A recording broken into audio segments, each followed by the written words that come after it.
everybody. I'm Larry Ridley. Welcome to the NFL on EA Sports.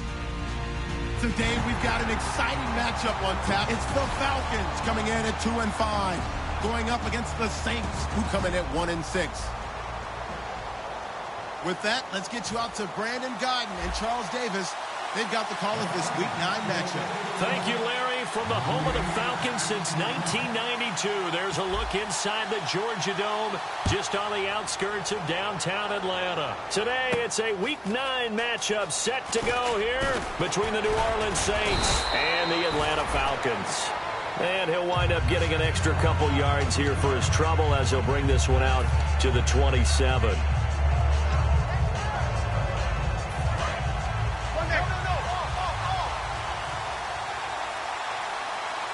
Shift together here from the D-line. They come out here in the eye. And the former Heisman winner, this is Mark Ingram. And he will lose yardage and be backed up to the 24. That's going to go as a loss of 2, and it'll be second down. And the offense moving in the wrong direction here now as they face a 2nd and 12.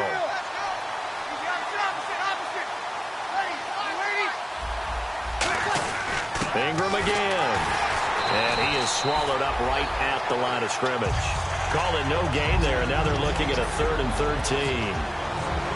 And a very good offensive unit here. One of the reasons they're so good is running back Mark Ingram. Took a little while for him to find his footing when he got into the league, but the former Heisman Trophy winner has it now, and has really upped his pass receiving potential. A nice player. On 3rd and long, it's Breeze. It's complete to Flater. A good pick up there of 20 yards. And there's a nice completion to Kobe Fleener, and no one can be happier than Drew Brees. Yeah, he had Jimmy Graham for all those years, Ben Watson last year, and now coming south from Indianapolis, Fleener.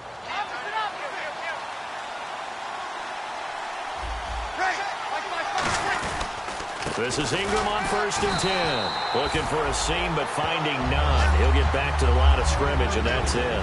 No gain on the play there. It'll be 2nd down. Okay, Charles, defensive starter time for the Atlanta Falcons. And let's spotlight Keanu Neal, the safety out of Florida. So big, so athletic. Many thought they might make him an outside linebacker, but I think they're going to use him as a hybrid. Outside linebacker, strong safety, kind of in the Cam Chancellor mode in Seattle.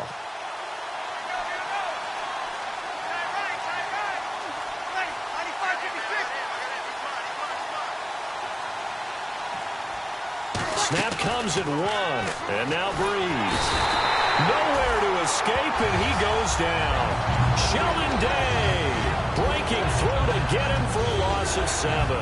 He didn't get rid of the football there, took the sack, although that's easier said than done. He can't just chuck the thing sideways into the seats. No, he really can't, because you're not afforded total protection as a quarterback. You have to get outside of the tackle boxes as defined by the NFL, meaning wherever your tackles operate normally, get outside of that, and the ball that you throw has to get back to at least the line of scrimmage. Otherwise, you're facing intentional grounding call. Oh, the ball comes out on the hit, but they'll say it's incomplete. Putting pressure on the guy throwing the football is always good, but when you can couple that with contact on him that leads to an incompletion, as we just saw there, that's winning football. Okay, look at this. The punt team nowhere to be found. They're on the sidelines. Offense going to go for this on the opening drive.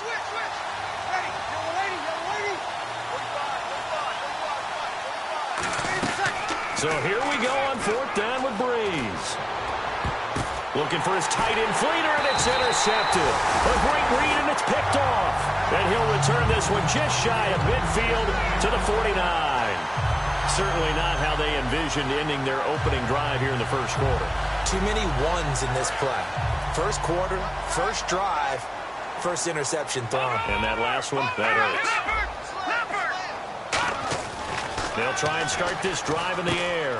Ebron caught left side. And he'll take it down shy of the 45 at the 46. And now we'll get a stoppage here. There appears to be an injured Falcon on the field. While the training staff works on him, we'll step aside and be right back. Looking to throw. Throwing middle, and it's complete. It's a big play there for Atlanta. 45 yards. Well, we saw the practice film this week. They wanted to focus on these intermediate passing plays, and it paid off there.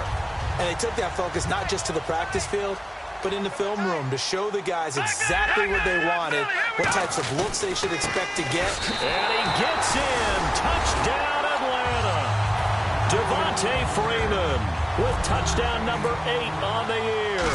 And the Falcons have taken the early lead. And he's able to put it through.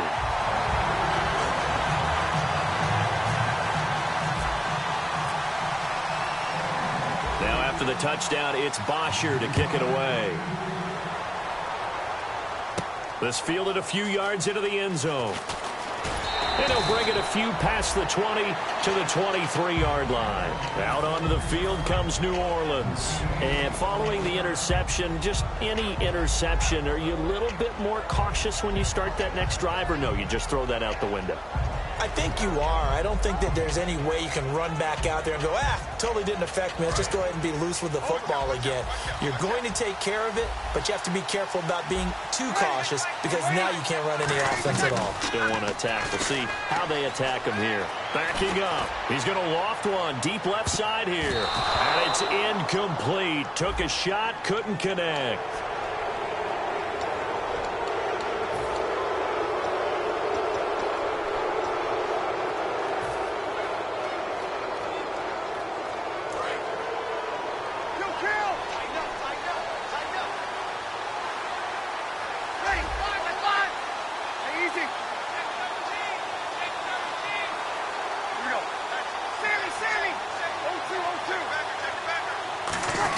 They'll give to the fullback on the dive.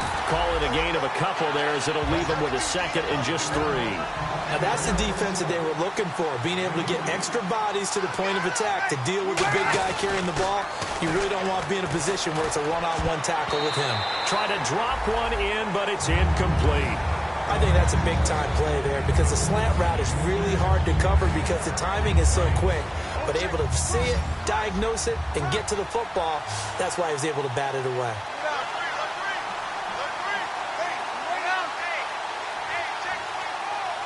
They'll bring a receiver in motion left. On third down, Mark Ingram. Just a 1-yard gain on the play, and that'll mean a call to the punt team as it's 4th down. And how about the call here? They need 2 yards in their own territory on 4th down, and they're going to go for it.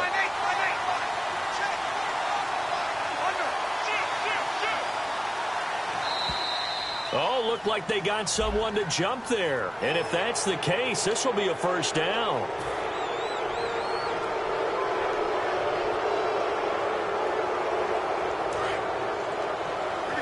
Possible run anticipation. Here's the D-line sandwiches together.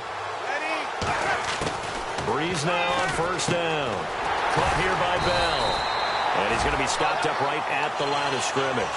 No gain, and it's 2nd down. Pass complete, but no gain. No yards. Yeah. So you file that as unsuccessful. Yeah, you do, don't you? Except on the stats, throwing the ball. Get a completion. You get a catch. Yeah. But still, no yardage. Okay. And he'll be brought down just shy of the 45. Pretty good running there, 9 yards. Sets up a 3rd and 1. Offensive linemen love creating space for their guys carrying the ball. But when that guy also breaks tackles and creates extra yardage, they almost feel like he's one of them, and they really embrace him.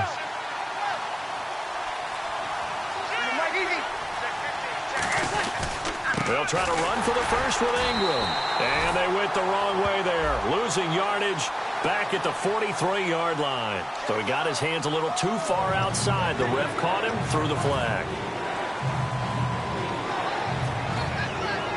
So a costly penalty marker, and it's now 3rd and 11.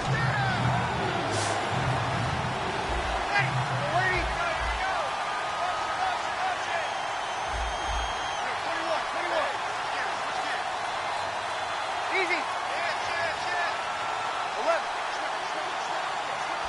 Mike 50, Mike 50. Here we go. Now Breeze on 3rd down. Sideline throw, it's complete. And a nice job there of keeping the toes in bounds. And that's how you pick up a 1st down. Not only does he make the catch, but has enough body control to get his feet down inbounds, toe tapping and dragging to make sure he gets it done. They'll run it now out of the gun. Trying to find a lane, but instead he'll get back to the line of scrimmage and no more. And that's the type of play that'll fire up the defense. Hold them to 1 yard on a first down run. It'll be interesting to see if the offense decides to press the run at all or if they'll abandon it now after gaining only 1 on that play. With Charles Davis, I'm Brandon Gaudin. It's Saints football to begin quarter number 2.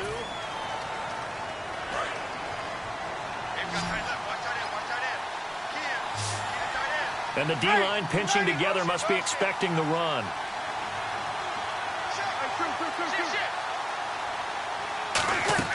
Now Breeze throwing on second down. And the pressure gets to Breeze as he's taken down. DeAndre Levy in there to make the sack. He buries him for a loss of 10.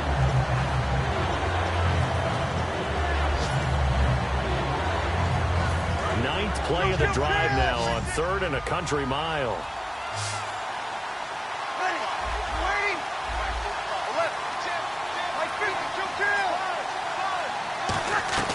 On 3rd and long, it's Breeze.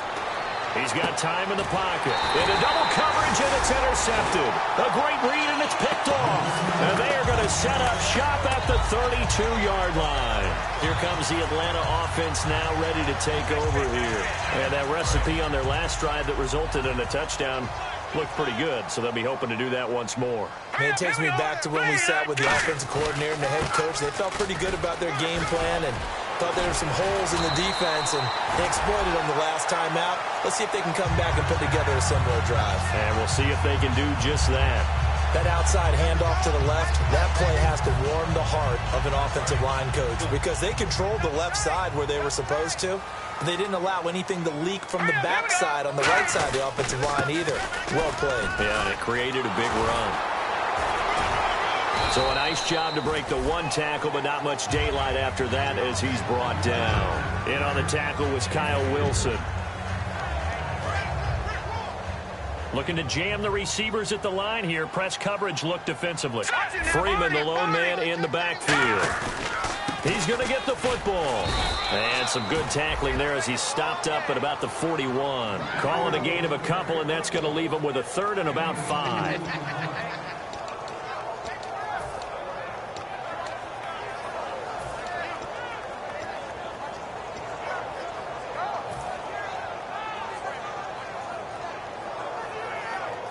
And the offense in that middle ground here on 3rd down. 5 yards to go.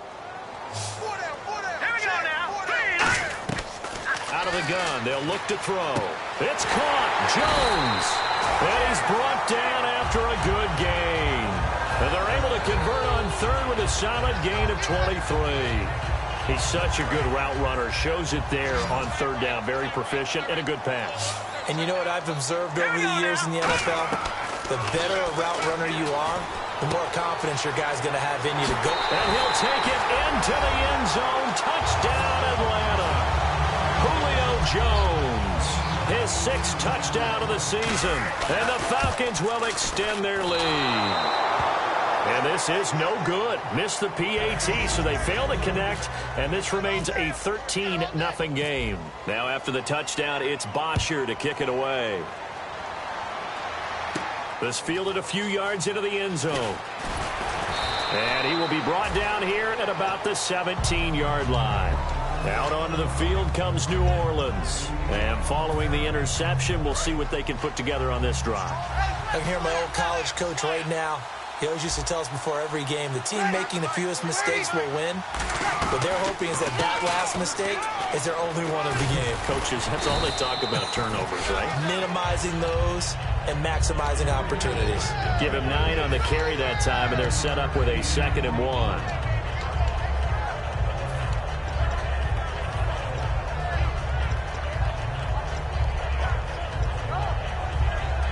See if they stay on the ground for 2nd down. They come up with 1 back. That's Ingram. They're going to give it to him running right. He finds some open field here. And he gets this one just shy of the 40. They'll mark him down at the 39. Give him 12 yards on that one. It earns him a fresh set of downs. Well, so much for him being bottled up throughout the day. Finally finds a way to break through and get a really nice gain. The defense has felt great about what they had going. Now they've got to turn their attention to getting it back. It's caught at the 10. Touchdown, New Orleans. A big play there. His second touchdown on the season. And the Saints are back within a score. And on that one, able to catch it, also able to have the wherewithal to take it in for the score. And how about the phases of a successful catch and a completion of a play? Look the ball in, secure the catch, and then, of course, the run after the catch that ends up in the end zone. And he'll make it across the 20 as his guys will set up shop at the 23-yard line. Here comes the Falcon offense now as they get set to take over here. And that last touchdown drive they had very balanced. How key is that balance? It's huge because most of the time when we talk about balance is run, pass, almost 50-50. But most of the times when you talk to offensive coaches, they say balance is we do what we want when we want to. And that means that they're ahead of the defense, keeping them on their heels. Yeah, they imposed their will on that last drive. Just a yard on the first down carry, so it's 2nd and 9. A 1-yard gain can look like a disaster, but it all depends on how the game is going. Is it a series of 1-yard gains running the ball? If that's the case, you might have to start thinking about throwing it a little bit more. But if it's just the occasional 1-yard run, hey, congratulations to the defense. They won that one. Come back and get them the next time. It's a loss of 2, now 3rd down.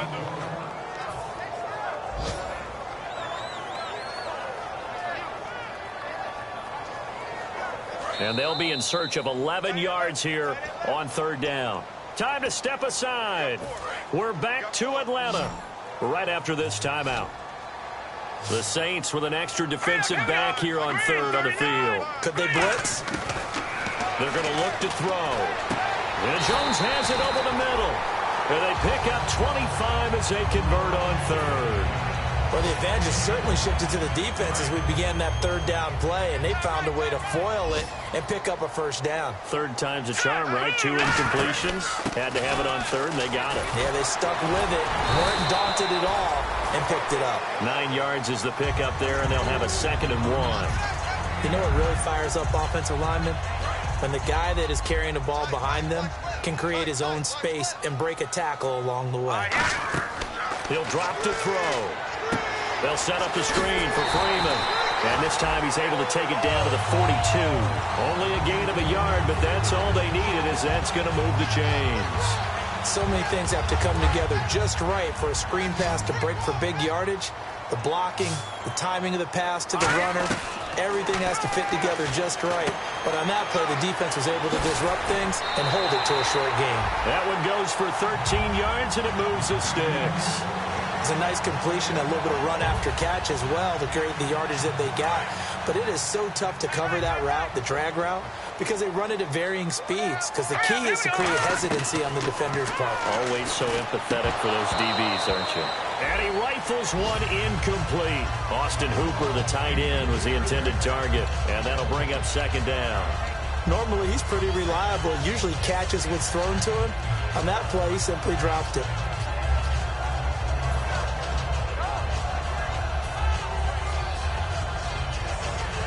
So 2nd and 10 here. Detroit! Detroit! Here we go now. And on the ground they go with the running back. And able to push his way forward here for a good little gain. They get 6 here after the incompletion, and it'll leave them with a 3rd and 4. I think that run gives us evidence that the defense is getting a little bit tired out there. They've been out in the field for a long time, and that last run, they just cut right through them. An extra defensive back in the game now here for 3rd and 4. And finding the tight end, Hooper. And he gets this down to the 18. Good enough for a first down. Partner, it's a lot of fun watching the NFL now, isn't it? Because when the big fella runs routes, it used to be when we were kids, he'd run about 3 different routes, and that was it. Now he can run anything and catch the balls we just saw there. It's a 10-yard gain there, and it sets him up now 1st and goal. Now hold everything here. We're going to get a timeout by the offense. It's just their first, so they'll have 2 remaining here before we get to halftime.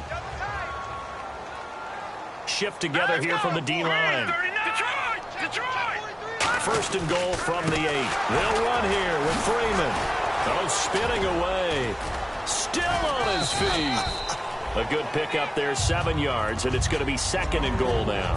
Now, whistles come in. We're going to get a timeout here by the offense. So that means they're down to 1 remaining here as we head toward halftime. And this seemingly endless drive continues. Second and goal to go now. They'll look to run with Freeman. And he will take it in for a Falcon touchdown. Devontae Freeman as the first half is winding down. And the Falcons will add on to their lead.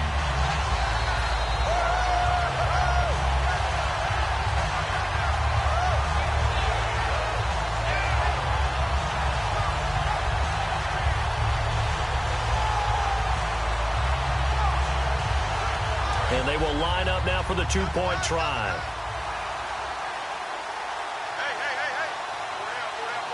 Let's go.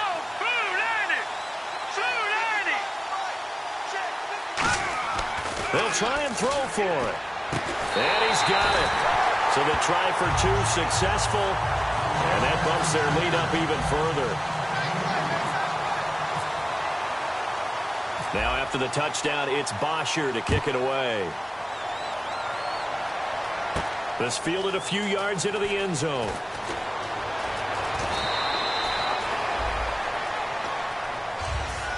Out onto the field comes New Orleans. And the ball backed way up. So thinking with this amount of time on the clock, probably just sit on it, and we'll see these two teams go to the lockers. Yeah, I don't think you want to overthink it in this situation. Either side of the ball. Just go ahead and finish up the half and get on out and talk about it. Now a play pressure brought in, and the Falcons get there for the sack. DeAndre Levy, he's the one that got to him. He takes him down for a loss of 9. Now hold everything here. We're going to get a timeout by the offense. So as they take it over, we step aside.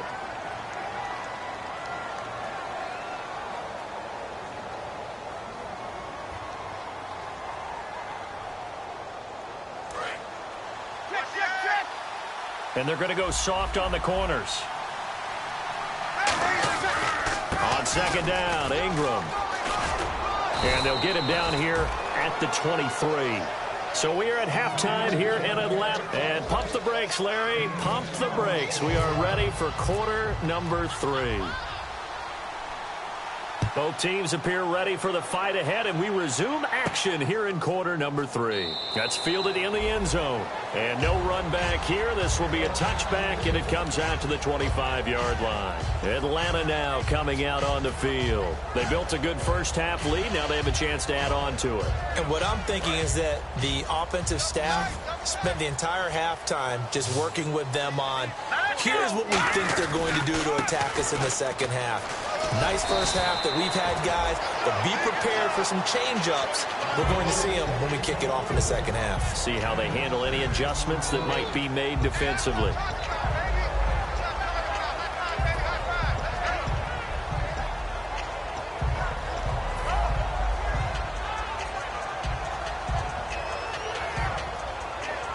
And after the play on the ground, that brings up second down here.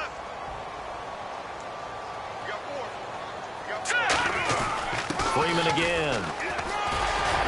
And able to get this one across the 45 before he's brought down. And a nice carry there of 15 yards.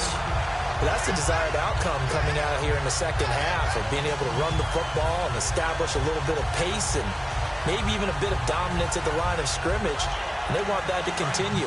Way too early to think about this being ball control time. But the way they're running it, you got to think they may want to continue that and see if they can go ahead and grind their opponents into submission. Trying to run inside, but nothing there. That's going to go as a loss of a yard, and it'll be second down. The defense won that play so fast that I think if the running back even had time to notice if anyone was there, it was just a blink of an eye, and there was a loss on the play. They'll look to throw here. Looking middle, and that's complete. And he's brought down. It's a gain of 11 yards that time, and it produces a new set of downs. Good throw, good catch, but I really like the route, the drag, and being able to run away from defenders. Hard with them for that long. Yeah, better against man than... And third quarter here, you've got the lead. This is where that strong run game can really benefit you. Stayed in bounds there, kept the clock going. I like all the points you just made there. And if you throw the football and it's incomplete, now you stop the clock, and you've helped out the guys on the other side of the ball. So keep it in the hands of those runners, keep moving it, keep grinding the clock. And that's one of his advantages of a passer, is it not? With his height, setting back there in the pocket, firing it over the middle, he can really see everything clearly. It is, and I know that other quarterbacks get it done different ways, all right? You don't have to be his height to make a great play, but what he does is he takes away having to make those slide steps in the pocket to find angles to throw the ball through. He just throws right over the top of it because he can see everything, and sometimes that saves time and gets the ball to a receiver quicker. That is caught right at the 10-yard line. That one good for 17 yards, and now they've got it first and goal. I don't know whether I want to be a fly on the wall or not when they hear the explanation of how he, one of the bigger targets on the field, the tight end could be that wide open and uncovered downfield. Who blew that aside? And he is into the end zone for a Falcon touchdown. Julio Jones with his second touchdown of the game, number 7 on the year. And the Falcons will extend their lead.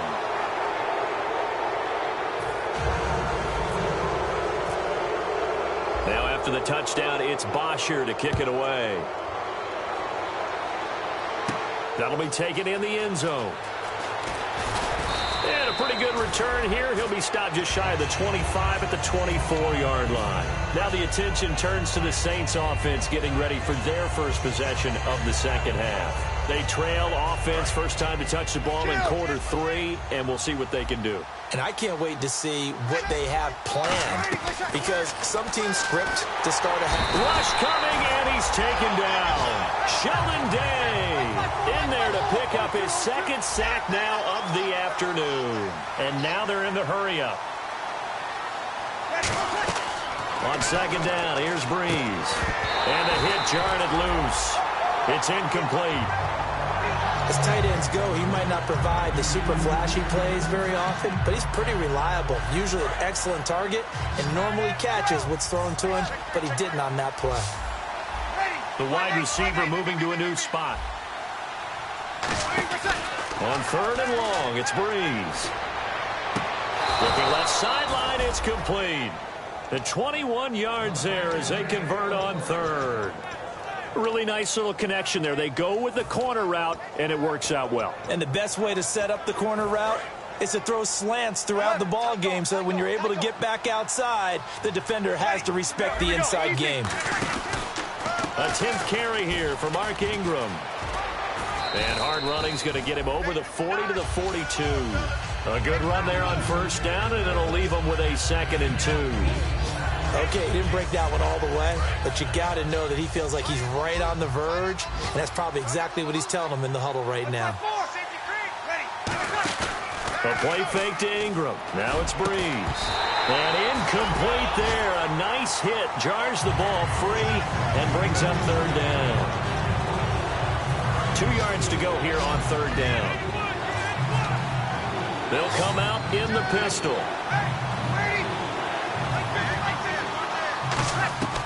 Breeze looking to throw on 3rd and 2. And he comes back with one complete. 9 yards on the play and a first down. And, boy, they had high praise for this rookie receiver when we asked the coaches about him, didn't they? They certainly did, and obviously they liked his measurables, otherwise they wouldn't have brought him onto the team. Height, weight, speed, all of that. But how about what they really said? Competitiveness. That's what they really liked about him. The way he goes after the football, competes for it, and decides when it's in the air, it's his and only his. Second down following the incompletion. Again, we'll see the pistol here. Breeze again here on 2nd and 10. Oh, he's got a man wide open, complete. 15 yards through the air and a first down. That was a nicely run slant route, and what the receiver's trying to do is make the defender think he's going upfield for a deeper route and breaks it